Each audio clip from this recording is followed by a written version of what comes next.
Hello মিষ্টি বন্ধুরা, আমি দেবজ্যোতি আপনাদের মুভি মাসিহা এসে হাজির হয়ে গেছে নতুন একটা ভিডিও নিয়ে। তো আজকে আমরা করব আদিত্য ধর পরিচালিত এবং রণবীর সিং অভিনীত ধুরন্ধর, যেটা রিলিজ হতে দেরি আছে, বাট সেটার একটা ফার্স্ট লুক ড্রপ করা হয়েছে, অনেকক্ষণই ড্রপ করা হয়েছে। এবার আমি বাংলার সব থেকে কনসিস্টেন্ট রিভিউয়ার, কনসিস্টেন্টলি সব থেকে দেরিতে রিভিউ করি বলে এটাও আমার রিভিউ করতে দেরি হয়ে গেল।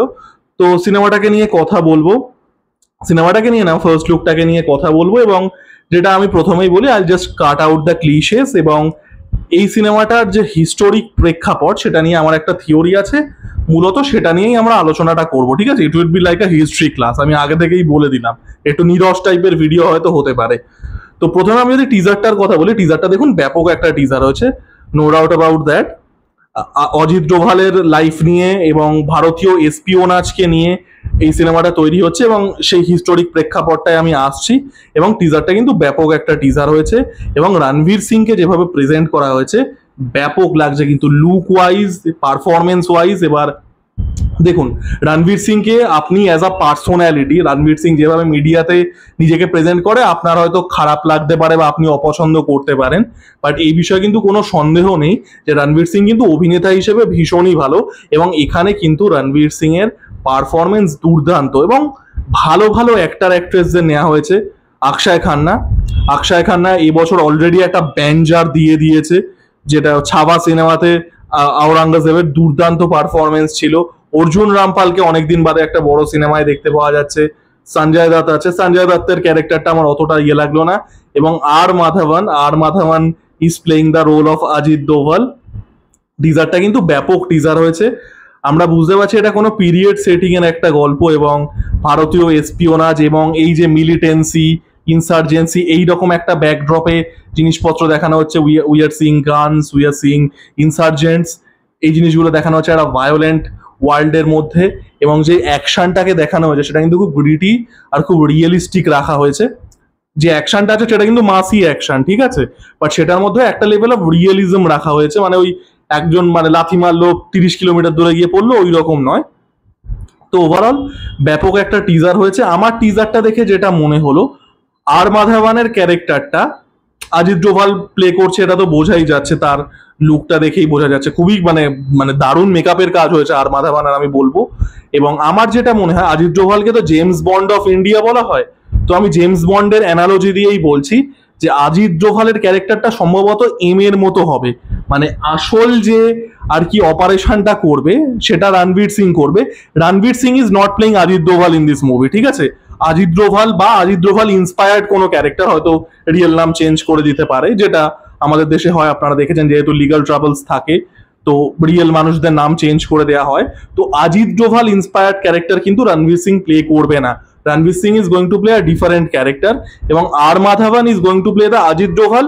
যেটা আমার মনে হয়, to give the James Bond analogy, যেহেতু অজিত ডোভালকে জেমস বন্ড অফ ইন্ডিয়া বলা যায়, অজিত ডোভালের ক্যারেক্টারটা অনেকটা এম এর মতো হবে, যেটা জুডি ডেঞ্চ প্লে করে জেমস বন্ডে। মানে হি ইজ দ্য গাইড, মানে সে গাইড করে এবং জেমস বন্ড মিশনগুলোকে এক্সিকিউট করে।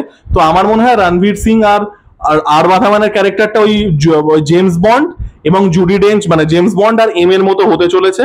যে Ajit Doval is going to be that M figure, এবং Ranveer Singh is going to play a different character যে মিশনটা এক্সিকিউট করে, ঠিক আছে।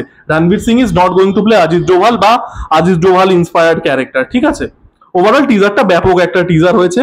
সব থেকে ভালো আমার যেটা লেগেছে সেটা হচ্ছে পাঞ্জাবি যে গানটা ব্যাকগ্রাউন্ডে চলছে, দারুণ টিজার ছিল, এবং খুবই ভালো ভালো অভিনেতাদের নেওয়া হয়েছে, যেটা বললাম।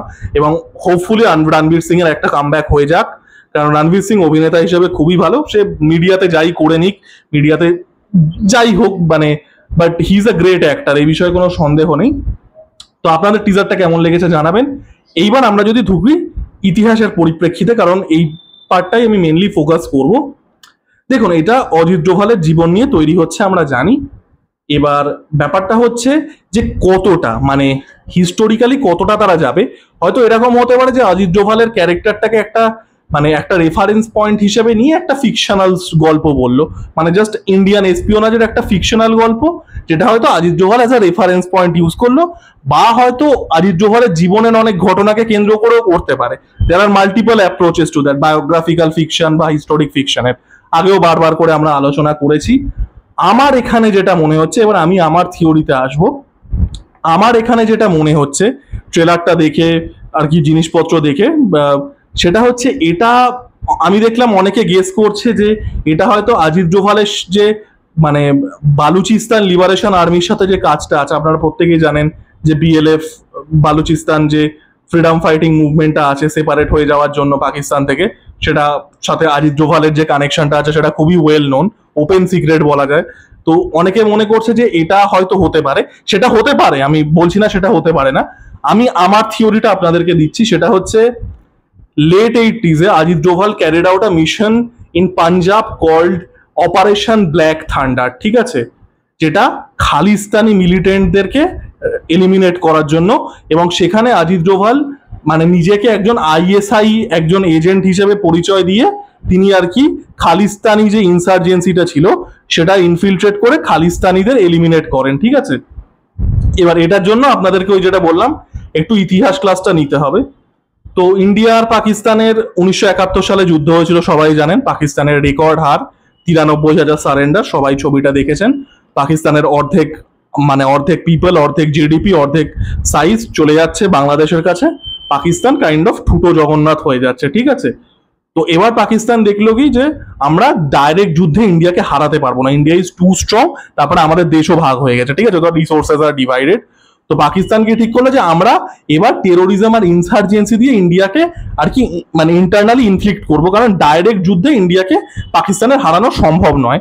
তো পাকিস্তান তখন কি করলো, পাকিস্তান তখন এই যে এক্সট্রিমিস্ট শিখদের কানে গিয়ে বিষ ঢাললো, ঠিক আছে, লিটারালি এটাই হয়েছিল। তো তারা গিয়ে বললো দেখো দেশভাগের সময় ইন্ডিয়া মানে হিন্দুরা একটা দেশ পেয়ে গেছে, মুসলমানরা একটা দেশ পেয়ে গেছে, শিখরা কোনো কিছু পায়নি। কারণ আমরা জানি কি সাবকন্টিনেন্টে 3টে মেন ধর্ম ছিল সেই সময়, একটা একটা মানে হিন্দু মুসলিম দুজনে দুটো দেশ পেয়ে যাচ্ছে ইন্ডিয়া আর পাকিস্তান, শিখরা কোনো দেশ পায়নি, ওখান থেকে খালিস্তানি মুভমেন্টটা আসছে, ঠিক আছে। বেসিক্যালি দ্যাট খালিস্তানি মুভমেন্টের সাথে মানে এটা এটা কিন্তু পুরোপুরি একটা পপ আপ জিনিস, ইট ওয়াজ পপড আপ বাই আইএসআই, আপনারা ইতিহাস পড়ে দেখতে পারেন, কোথাও কিচ্ছু ছিল না তার আগে অব্দি মানে পাঞ্জাবে বা শিখদের মধ্যে। অ্যাকচুয়ালিতে তো শিখরা ভারতের ইন্ডিপেন্ডেন্স মুভমেন্টে বিশালভাবে কন্ট্রিবিউট করেছিল, মানে বাঙালিরা বাদ দিয়ে, বাঙালিরা সব থেকে বেশি, আমরা যেটা বলি যেটা আমাদের খুবই গর্বের বিষয়, যে বাঙালিরা ভারতবর্ষের ইন্ডিপেন্ডেন্স মুভমেন্টে সব থেকে বেশি কন্ট্রিবিউট করেছিল বাঙালিরা, কোনো ডাউট নেই। সেকেন্ড সব থেকে বেশি কন্ট্রিবিউট করেছিল শিখরা, যেটা আমরা অনেক সময় ভুলে যাই। তো শিখরা হিউজলি কন্ট্রিবিউট করেছিল, শিখদের কিন্তু কোনো সময় ওই খালিস্তান টালিস্তান এইসব কোনো কিন্তু ইস্যুই ছিল না, ঠিক আছে।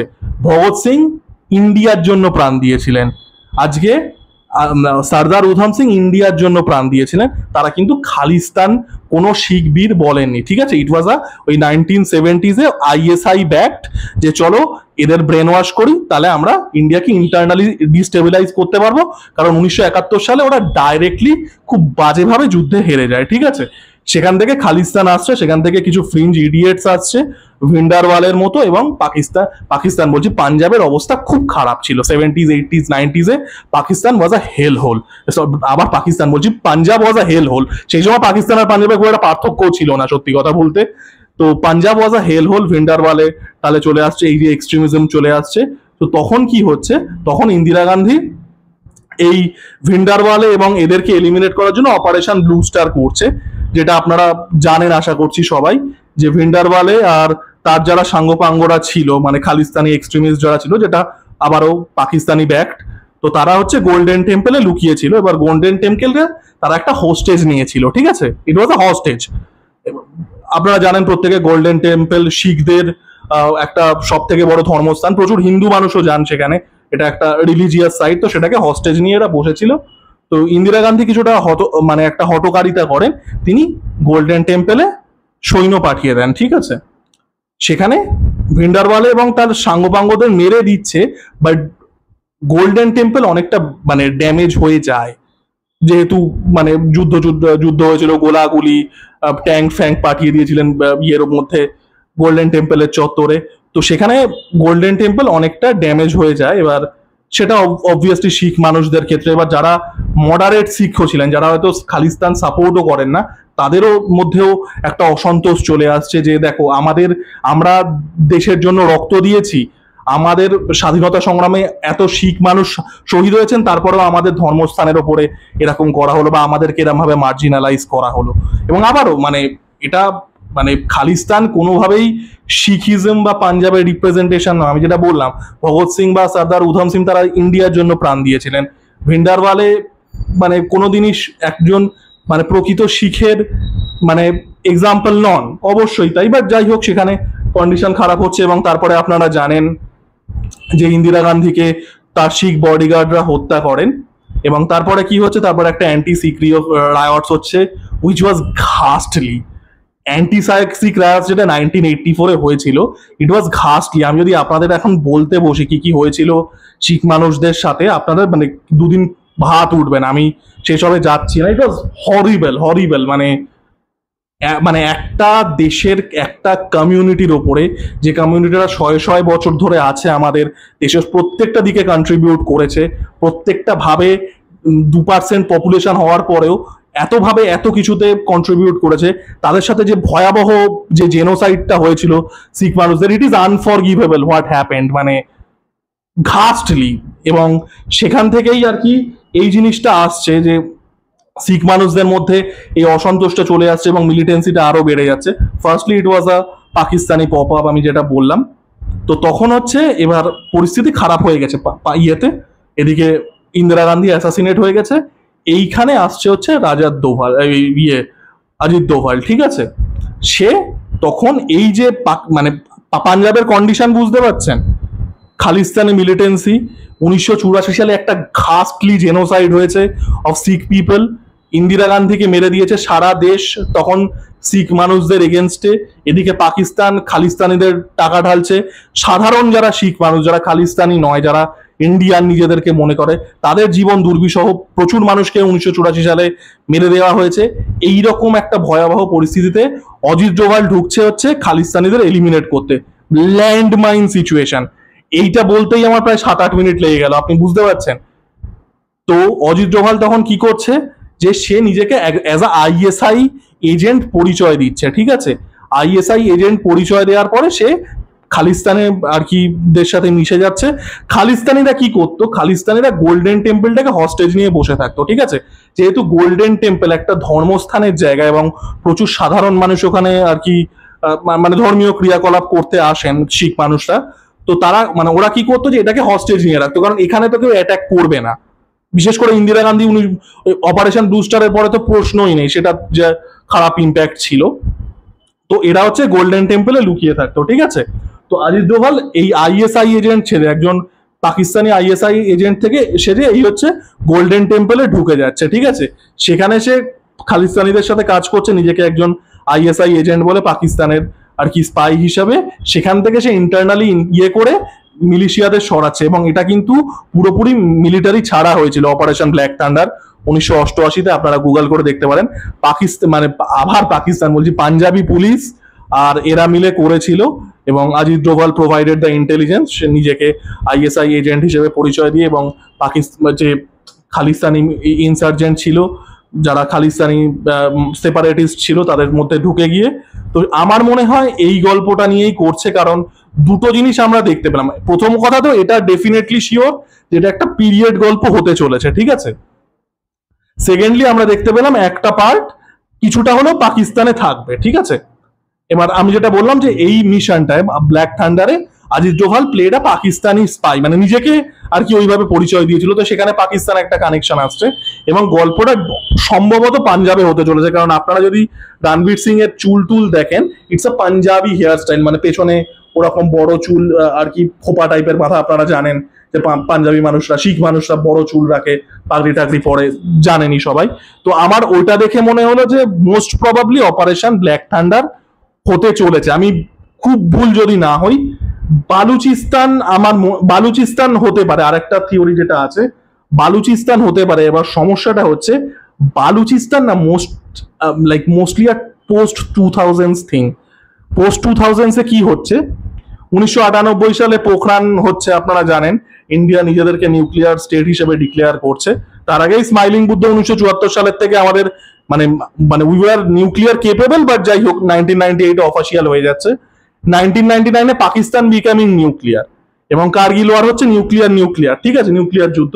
তো তখন ইন্ডিয়াও দেখে ফেললো যে পাকিস্তানও নিউক্লিয়ার শক্তি, তো তাদেরকে ডাইরেক্টলি কিন্তু কিছু করা যাবে না, যেটাকে নিউক্লিয়ার ডিটারেন্স বলে, ঠিক আছে। তো তখন থেকে মানে বালুচিস্তানি লিবারেশন আর্মিকে মানে ইন্ডিয়ানরা সাপোর্ট করা শুরু করে, টাকা দিয়ে, আর্মস দিয়ে, একটু জিও পলিটিক্যাল লিভারেজ দিয়ে এইভাবে সাপোর্ট করা শুরু করে, ঠিক আছে। এটা পোস্ট 2000s থিং। আমার যেটা মনে হচ্ছে মানে অজিত ডোভালকে যেভাবে দেখানো হয়েছে বা জিনিসটা দেখে, এটা মোস্ট লাইকলি ওই খালিস্তানি যেটা বললাম ব্ল্যাক থান্ডার, বালুচিস্তানের সাথে অজিত ডোভাল খুব ফেমাসলি কাজ করেছিলেন। এবং একটা কোট তো অজিত ডোভালের খুব ফেমাস আছে, যেটা প্রচুর ভাইরাল টাইরাল হয়, যে মানে 26/11 যখন হচ্ছে, তো তখন অজিত ডোভাল বলেছিলেন যে আর একটা মানে if you guys do another Mumbai you lose Balochistan. দেখবেন এটা প্রচুর ভাইরাল হয় এই ক্লিপটা। তো এটা এই বালুচিস্তানটা না, এটা 2000 সালের পরের দিকে, ঠিক আছে, specially letter half of 2000s এবং টিল টু দিস ডে সেটা হতে পারে। বাট আমার যেটা মনে হয় এটা মোস্টলি ওই অপারেশন ব্ল্যাক থান্ডার, মানে অজিত ডোভাল একজন পাকিস্তানি স্পাই হিসাবে আর কি খালিস্তানি মিলিটেন্টদের মধ্যে ঢুকে যাচ্ছেন, গোল্ডেন টেম্পলে ঢুকে যাচ্ছেন, এবং তারপরে কাইন্ড অফ ইনসাইড জব দিয়ে আর কি এই খালিস্তানি মিলিটেন্টদের এলিমিনেট করে দিচ্ছেন, ঠিক আছে। এটা আমার থিওরি, ভুলও হতে পারে, বাট বালুচিস্তান হওয়ার চান্সটা কম, হতেও পারে। তো এই ছিল আমার ভিডিও। আমার ভিডিওটা কেমন লাগলো জানাবেন, লাইক, কমেন্ট এবং সাবস্ক্রাইব করে আমার পাশে থাকুন। ধন্যবাদ।